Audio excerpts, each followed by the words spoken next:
Hi, I'm Jackie Kerr at Pacific Union International, and welcome to How's the Market?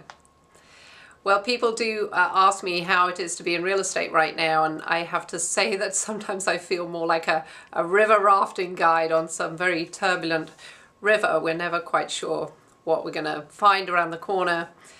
Spend a lot of time paddling like crazy, making sure everybody's holding on tight and hoping that we get everyone safely to their destination.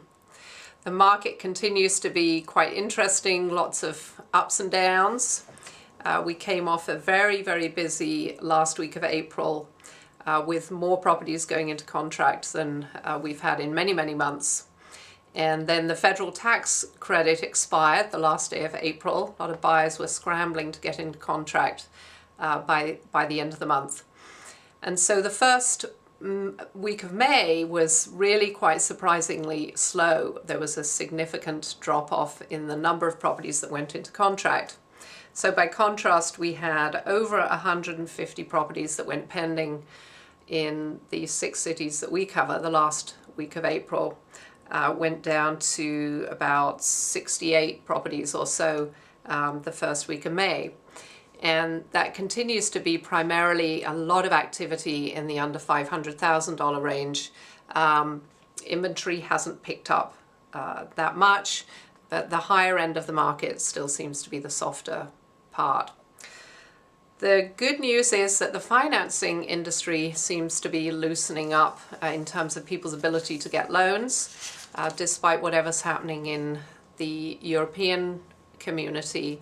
We're seeing a lot of the banks over here are wanting to get back into making loans.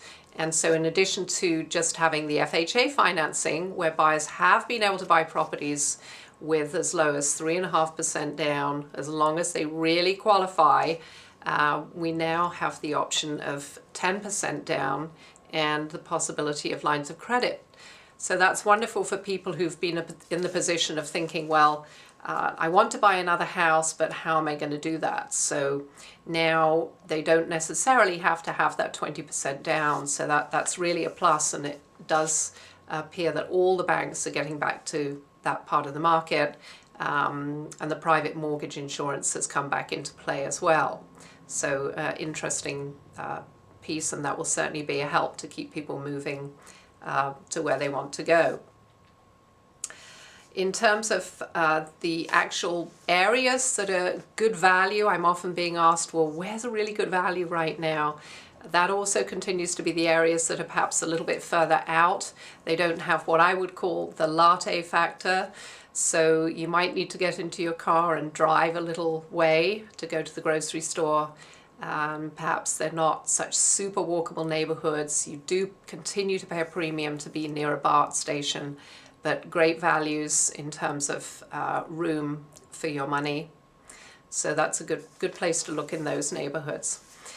Thank you very much to everyone who's contributed, no matter how little, to the Think College Now, the school in the Fruitvale, which I actively fundraise for. I've been a supporter of that for several years now and really appreciate all your contributions.